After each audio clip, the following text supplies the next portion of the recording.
On September 30th, we flew to Newark and then on to Shannon Airport in Ireland.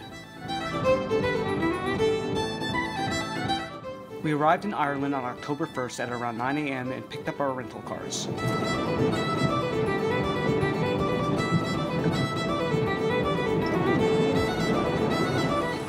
The tire sensor on one of the cars started showing an alert, so we stopped at a gas station to try and resolve the issue.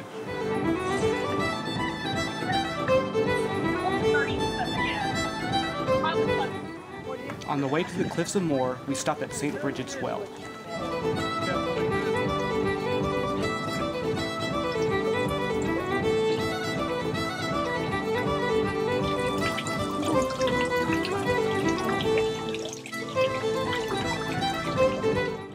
The cliffs of Moher are located in County Clare. They are up to 700 feet high. The cliffs are one of Ireland's most popular tourist attractions.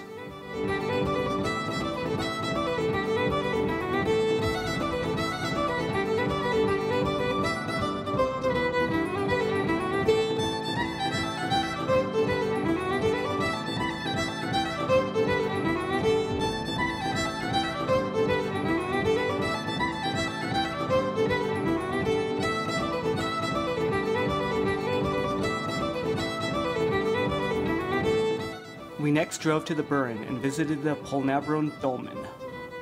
This portal tomb is about 5,000 years old. It was excavated in 1986.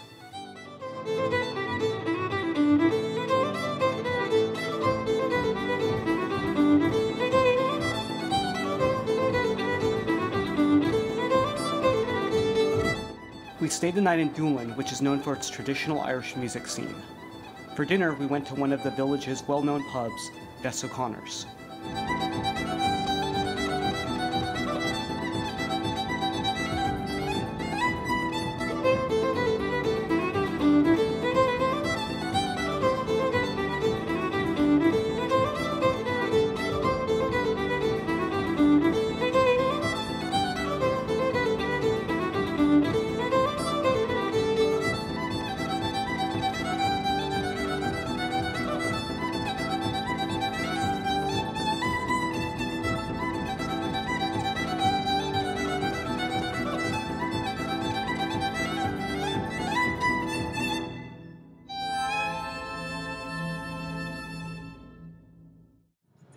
We drove from Dublin to the Dingle Peninsula in County Kerry. The Dingle Peninsula is the westernmost point of Ireland.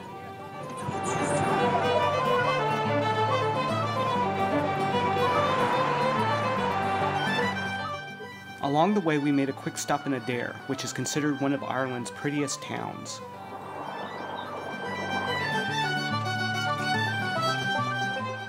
There are two main routes to Dingletown: the scarier and narrow high road and the faster and easier low road. Obviously, we took the more exciting high road known as the Connor Pass. Near a small car park next to a small waterfall along the Connor Pass is the hidden Peddler's Lake, which required a steep hike to reach.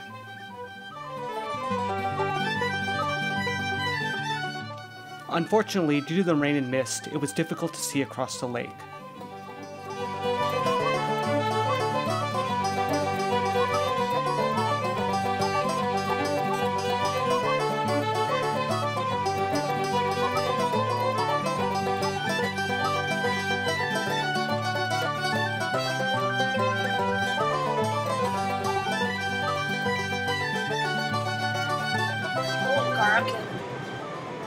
Just mine? Yeah, you pull out yours. I pull out? Yeah, it's on the left, so. Oh yeah, technically on the left side of the road. Technically, even though it's a single lane, left and right.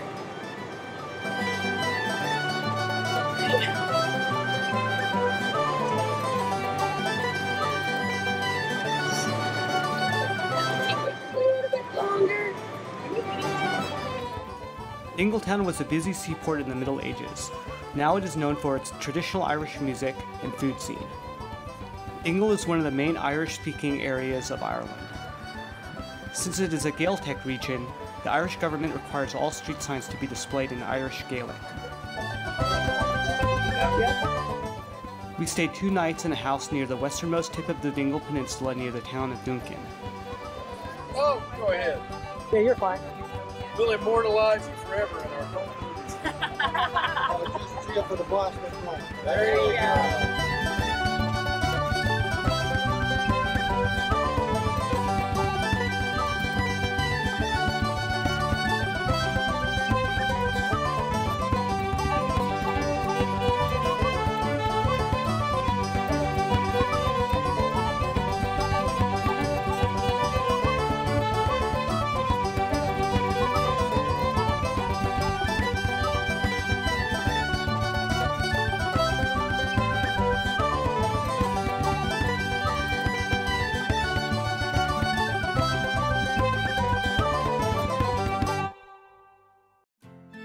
On October 3rd, after admiring the spectacular views from our vacation house, we took a drive along the Sleigh Head Loop.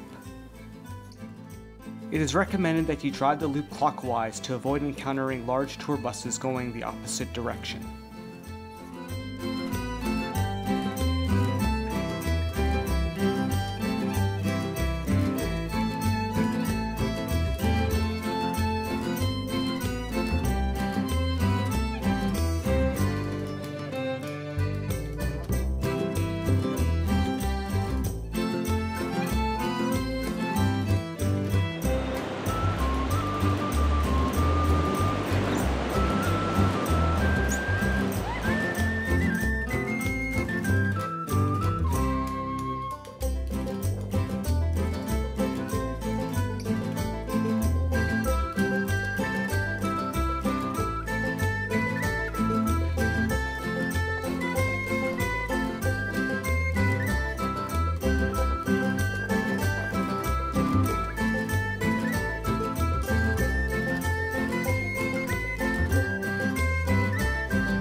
The Galaris Oratory is an early Christian church built around 1,300 years ago.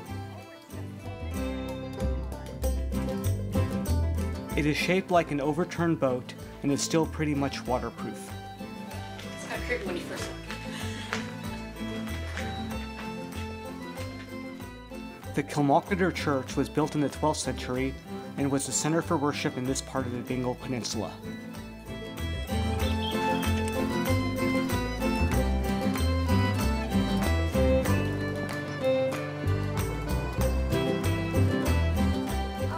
It is thought that the church was modeled after Cormac's Chapel in Cashel.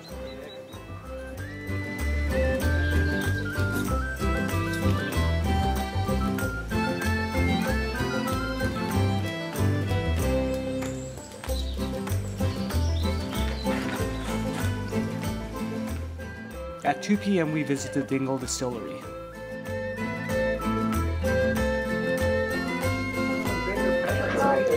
So, good afternoon, and welcome. How are you, folks? It was established in 2012 and produces vodka, gin, and Irish whiskey. Their first batch of whiskey was released in 2016. I evidently purchased the last bottle of batch number 3 that was available in Dingletown. Luckily, we were able to find more bottles of this batch later on the trip. Yeah.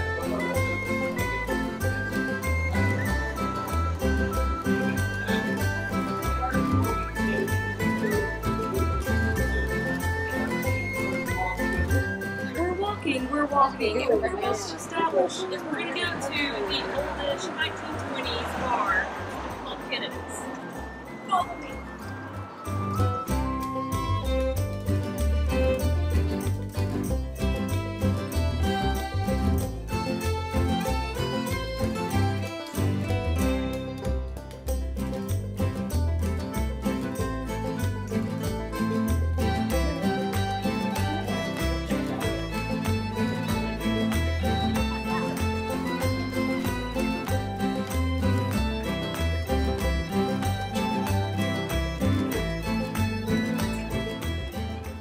Kennedy's bar was closed, so we went instead to the nearby Foxy John's. Foxy John's is both a pub and a small hardware store.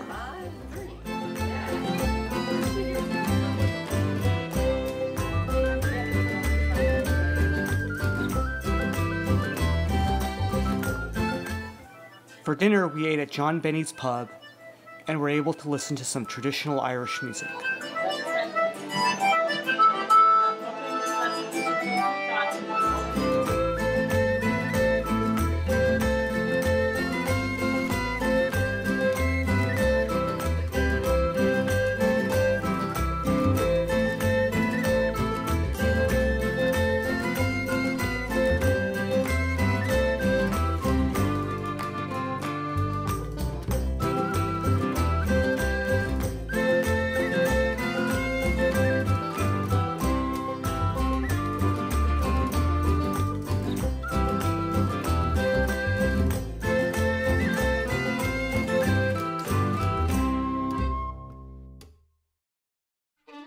We had our longest day of driving in Ireland on October 4th.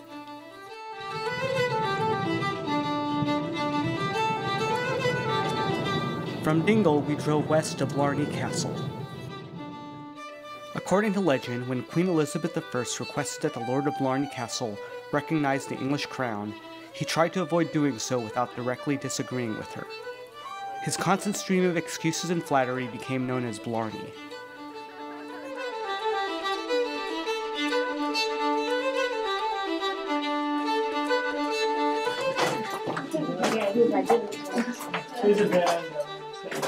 Why don't you turn away and go?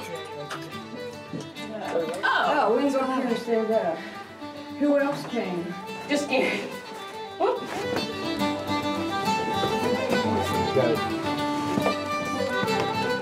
It is said that kissing the Blarney Stone will grant the kisser the gift of gab.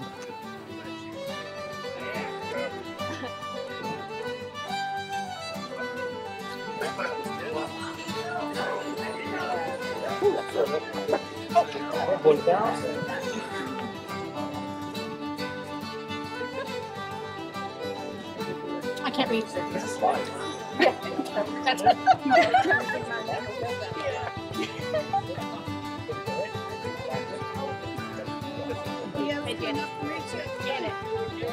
You go so fast, you don't give me time. Oh, just this? Yes. Oh, okay. Only you would be asking for instructions. The next place we visited was the Rock of Cashel. It was originally the seat of the kings of Munster. According to legend, St. Patrick baptized one of the kings on the site in 450 AD. He was supposedly distracted during the ceremony and accidentally speared the foot of the king with his staff. In 1101 AD, the king of Munster donated the rock to the church. The cathedral on the rock was built between 1230 and 1290.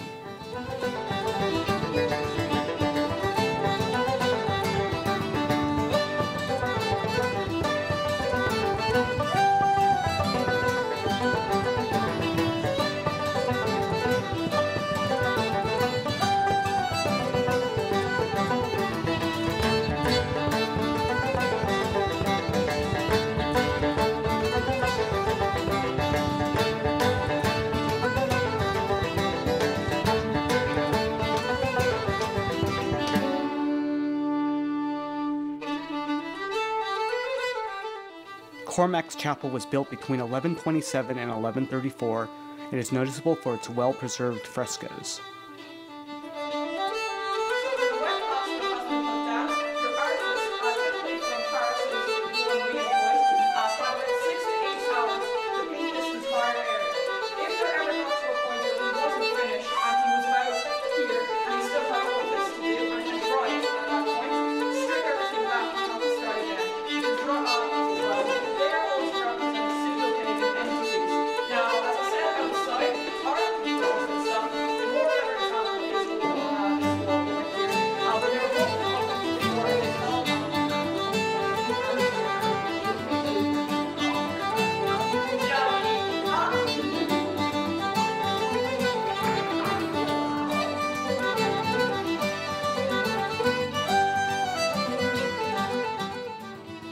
We ended the long day in Kilkenny and checked into our rooms at a pub.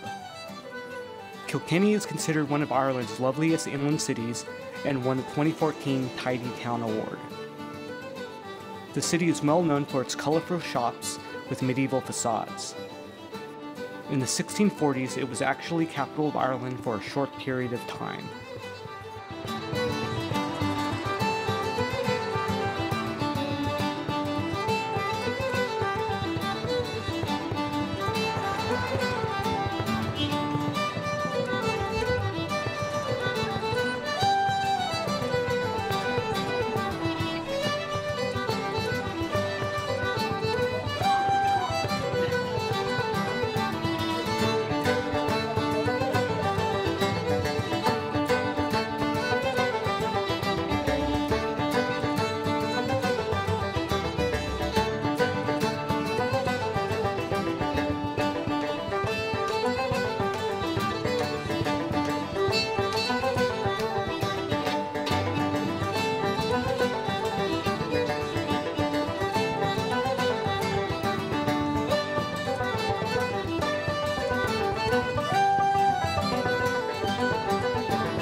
From Kilkenny, we drove north to Dublin. Let's go! Hello, I like the jogging idea. Let's jog! Kilmainham Jail was originally built in 1796 and was decommissioned as a prison by the Irish Free State government in 1924. Many Irish revolutionaries were imprisoned here. These include many of the leaders of the 1916 Easter Rising, who were imprisoned and executed here by the British.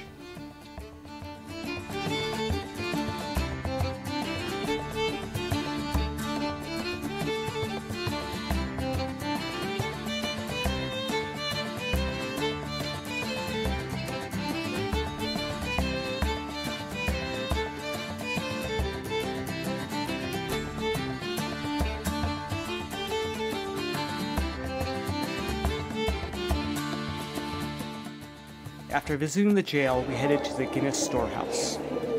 The storehouse is a tourist attraction devoted to Guinness beer. Arthur Guinness began brewing stout at the St. James Gate Brewery in 1759, and by 1868, it was the largest brewery in the world. Although it is no longer the largest brewery in the world, it still produces the most stout. No beer production is actually done at the Guinness Storehouse itself. At the top of the building is the Gravity Bar, which provides very good views of Dublin. After leaving the Guinness Storehouse, we drove to the parking garage next to St. Stephen's Green, and then headed over to the apartment where we'd be staying for the next 2 nights.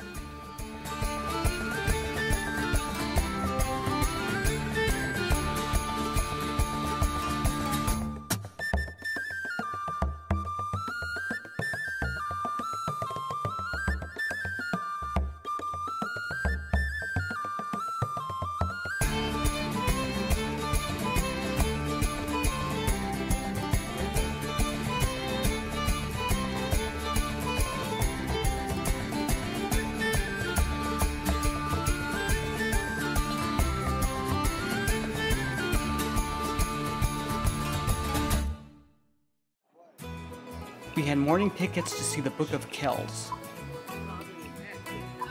The Book of Kells are displayed at the old library at Trinity College. The book contains the 4 Gospels and is filled with decorative artwork and illustrations. It is believed that the work was started on the book by monks on the Scottish island of Iona. After Viking raids, the monks fled back to Ireland to the Abbey of Kells. Only 2 pages of the book are displayed at once and photos are not permitted. The long room of the old library was built between 1712 and 1732 and houses about 200,000 books.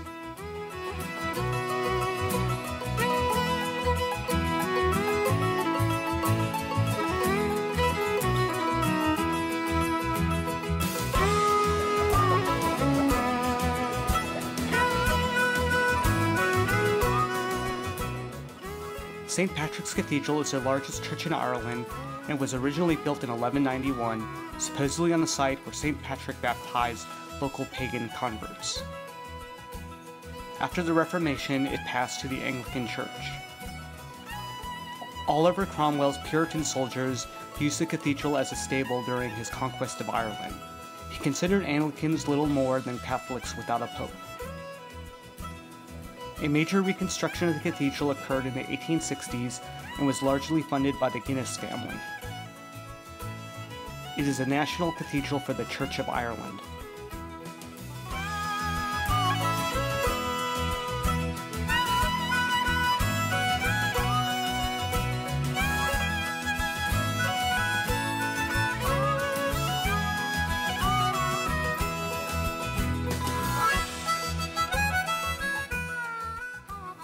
The Jameson family were patrons of the Christ Church Cathedral and helped pay for restorations that occurred in the late 19th century.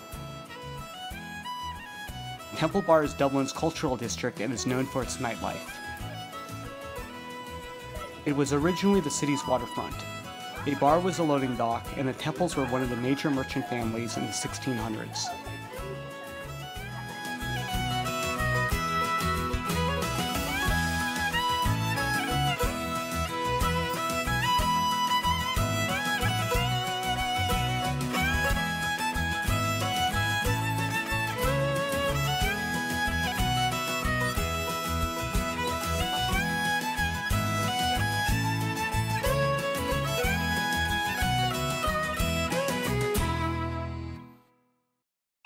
On October 7th, we drove up from Dublin to Belfast in Northern Ireland. On the way, we stopped at Newgrange in County Meath. Newgrange is a passage tomb and was built during the Neolithic period in around 3200 BC. It is older than Stonehenge and the pyramids in Egypt. The mound is about 200 feet in diameter and almost 40 feet high. Surrounding the mound are engraved curbstones. The passage entrance to the tomb is aligned so that during the winter solstice, sunlight flows directly into the inner chamber. Photography is not permitted inside the tomb.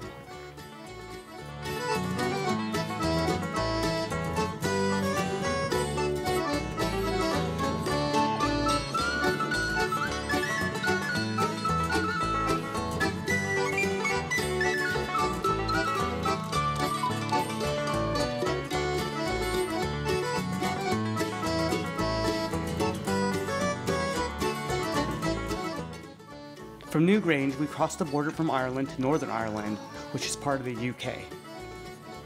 We arrived in Belfast at around 5 p.m. and drove along Falls Road to see the Republican murals. These murals express the neighborhood's political affiliations during the period of the Troubles between 1968 and 1998.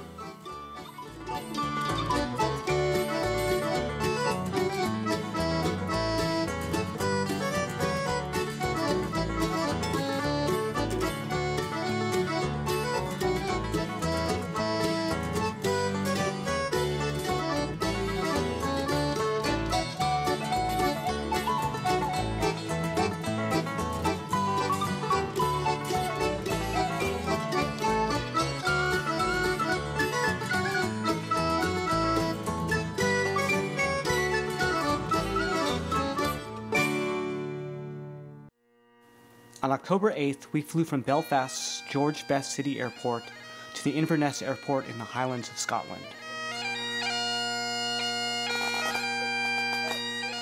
After picking up our rental cars, we drove south from Inverness along Loch Ness. One of the notable castles that sits beside Loch Ness is Urquhart Castle.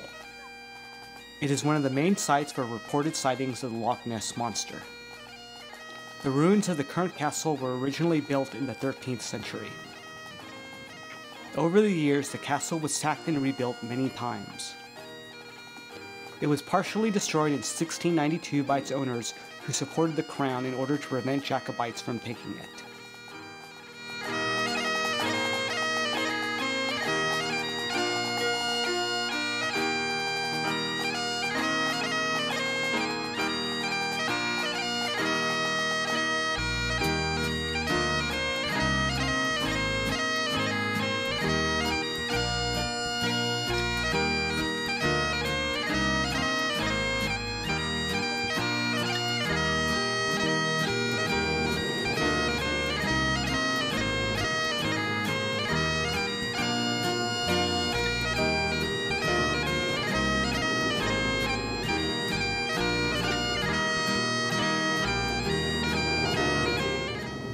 We stayed at a house near the small village of Glenelg for the next 2 nights. Along the way, we encountered cows and sheep on the road. The horn turns around at us. Weird. I got collision insurance. They don't give any. I didn't see a sign, did you? Well, there wasn't a sign. They come up by themselves. All right. Remember that Those guys farm? are bigger than us. Boy, are they? Maybe I mean they're saying that about us. They're really moving along. The one is bumping the other one. We got the horn wasn't affected, but the bumping was.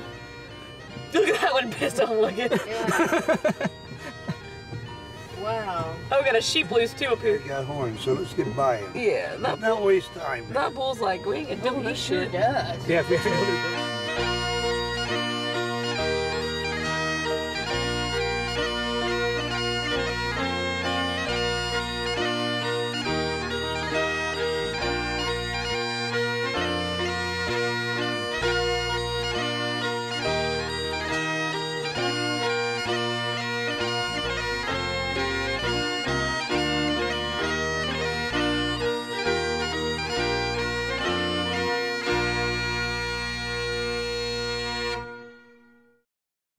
We were planning to start the morning by driving to the Isle of Skye.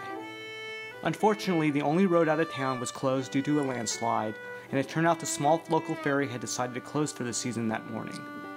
Since we were stuck, we bought supplies from Glenelg's only little shop with groceries and had lunch at the house. A little after noon, the road had reopened, and we could make our trip over the bridge to Skye. On the way to the Skye Bridge, we made a quick photo stop at Doune Castle. Skye is the largest Scottish island. Historically, the 2 most powerful clans that were based on Skye were Clan MacLeod and Clan MacDonald.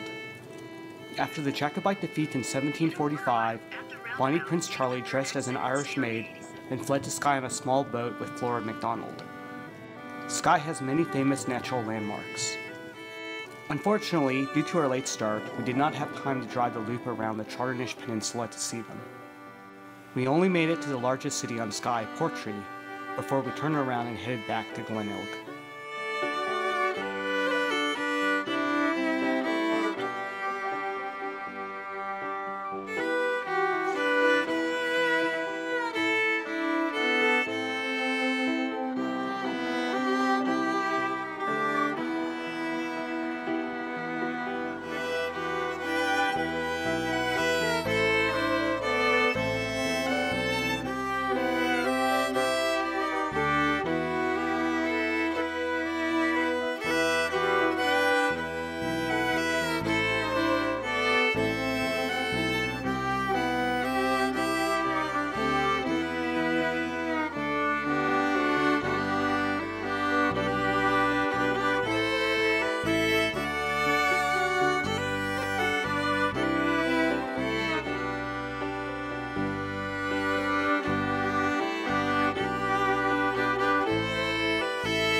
On October 10th, we had our longest road trip during our time in Scotland.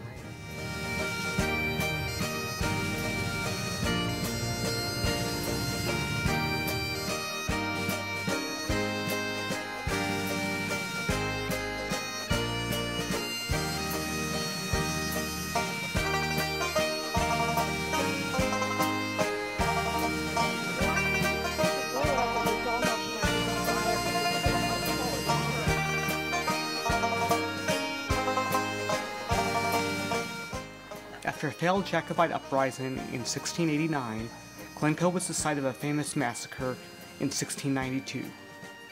Clan MacDonald was late in appearing to take their oath of loyalty to the king. As punishment, after government troops were quartered as guests for over a week, troops killed over 38 members of the clan with no warning. The valley of Glencoe is dominated by the peaks of the Three Sisters.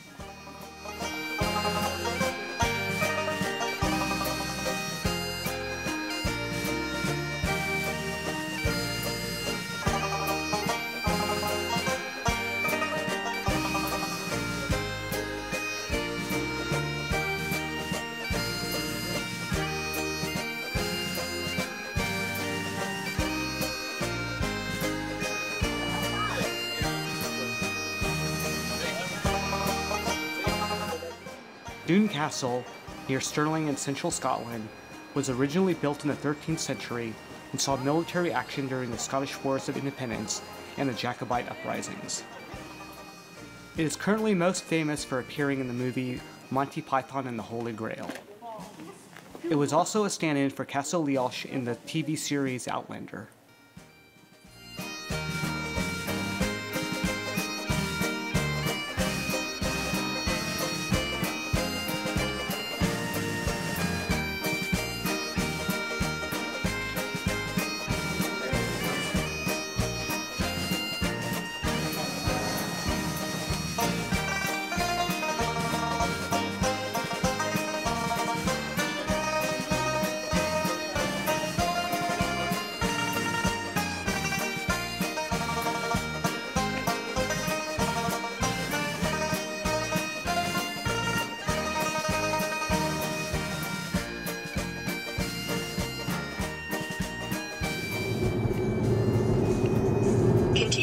Road bridge for 1.5 miles.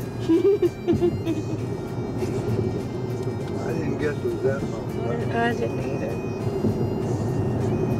It would be rude of me to get in that left lane. Late in the afternoon, we finally arrived at our house near St. Andrews, where we would spend the next 2 nights.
St. Andrews is known for being the home of golf as well as its university.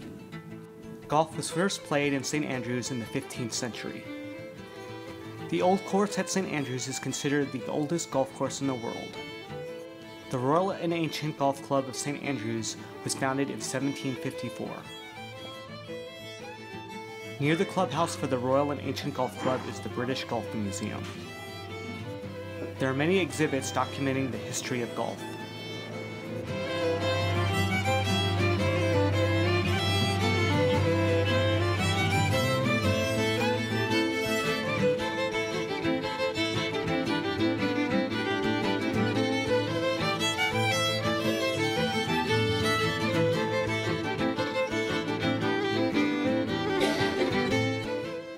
St. Andrews Castle was originally built in the 13th century. During the Wars of Scottish Independence in the early 14th century, it was sacked and rebuilt many times.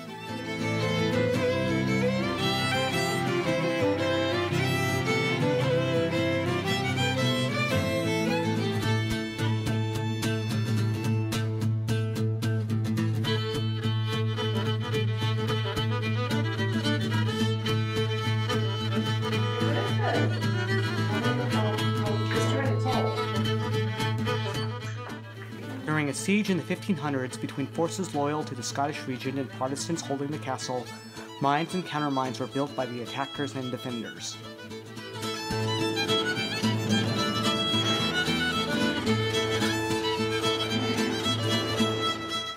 Work began on St. Andrew's Cathedral in 1158.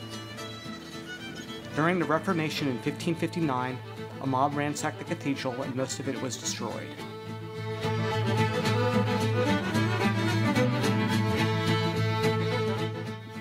St. Rule's Tower was built to house the bones of St. Andrew while the cathedral was being built. There are over 150 steps up the stairs to reach the top of the tower.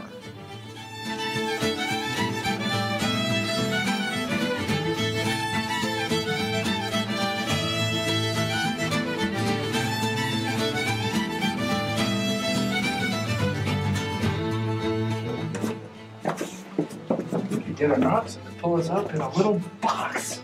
Amazing, Raymond. I wonder why somebody didn't think about that. We got the oxen, we got a pulley. Why don't we just stand here by the box until the oxen walk the other way? Up you go.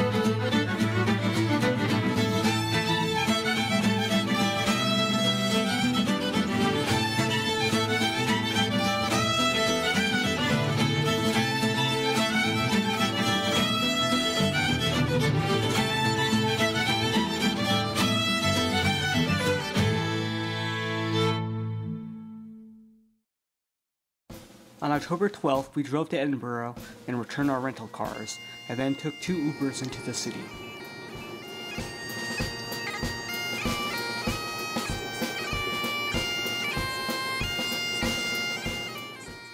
After storing our luggage at lockers in the bus station and having lunch, we headed to the Old Town part of the city.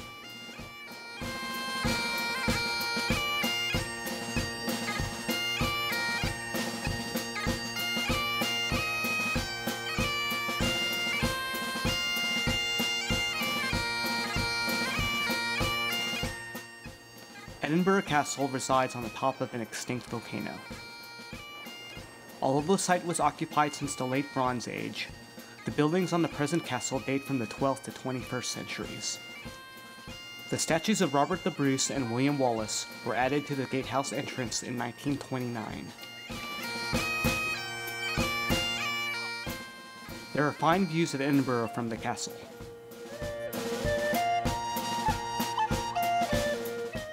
Atop Calton Hill is the National Monument of Scotland.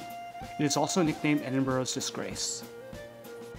It was supposed to be a replica of the Parthenon in Athens, but was never actually finished. St. Margaret's Chapel is the oldest building in Edinburgh Castle. It was built in around 1130 in memory of King David I's mother, Queen Margaret. The siege cannon known as Mons Meg was built in 1449 and was given as a gift to King James II of Scotland in 1454.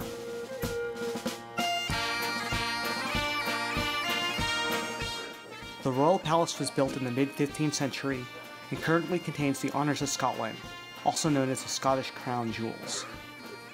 The palace also contains the Stone of Scone. Also known as the Stone of Destiny, the stone was the coronation stone originally used by Scottish kings.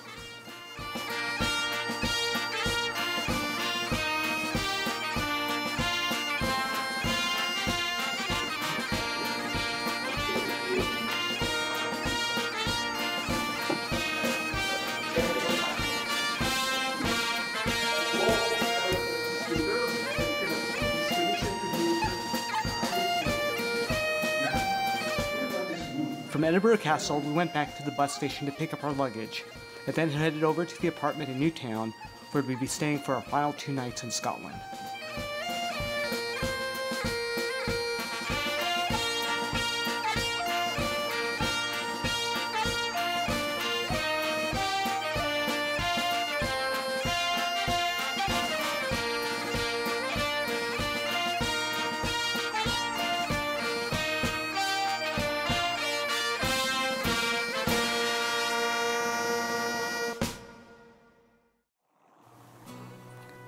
On our last full day in Scotland, we first visited St. Giles Cathedral.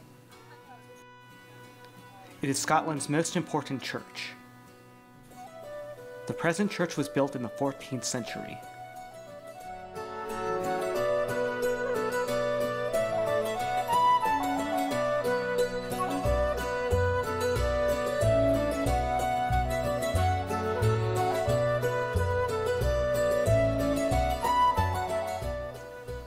The Royal Mile is a name given to a series of streets that start at Edinburgh Castle and end at the Palace of Holyrood House.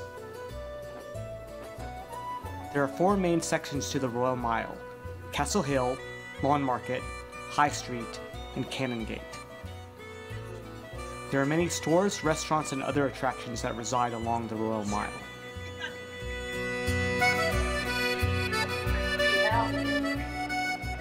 That is Jason's print shop. Oh.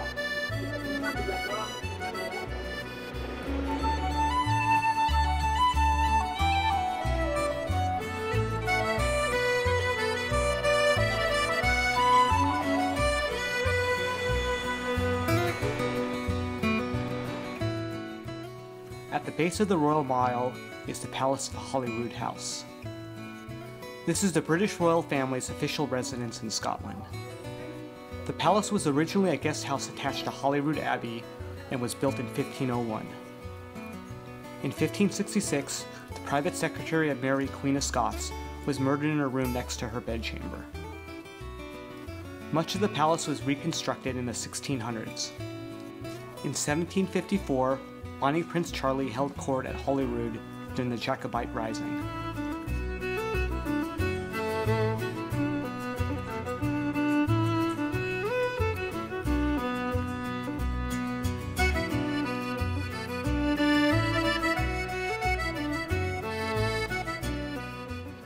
After lunch, we spent a little bit of time shopping, and then headed back to the apartment for some rest and relaxation.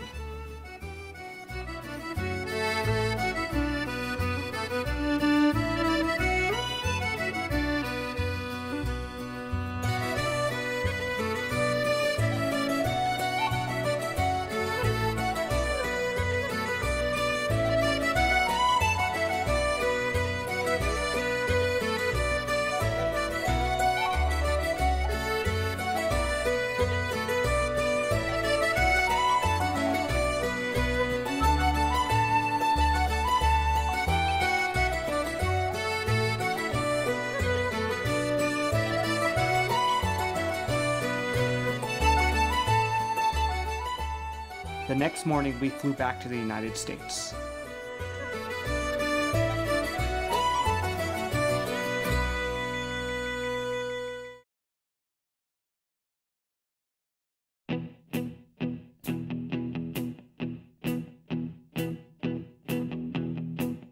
When I wake up, well, I know I'm gonna be the man who wakes up next to you.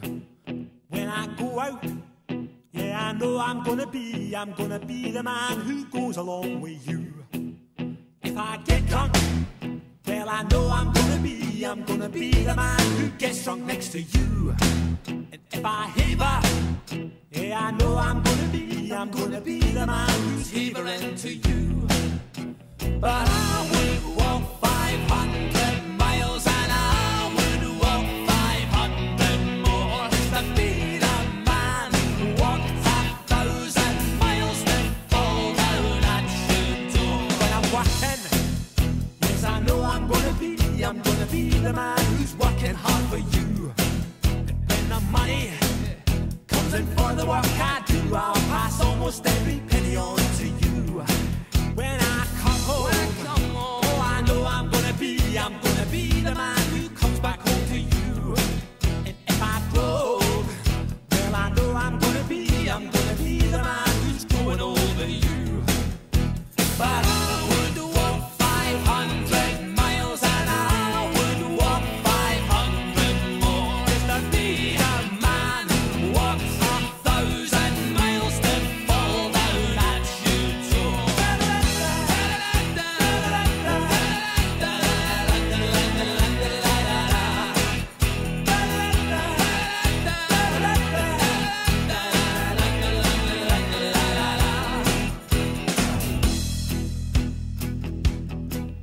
When I'm lonely, well, I know I'm gonna be the man who's lonely without you. And when I'm dreaming, well, I know I'm gonna dream about the time when I'm with you.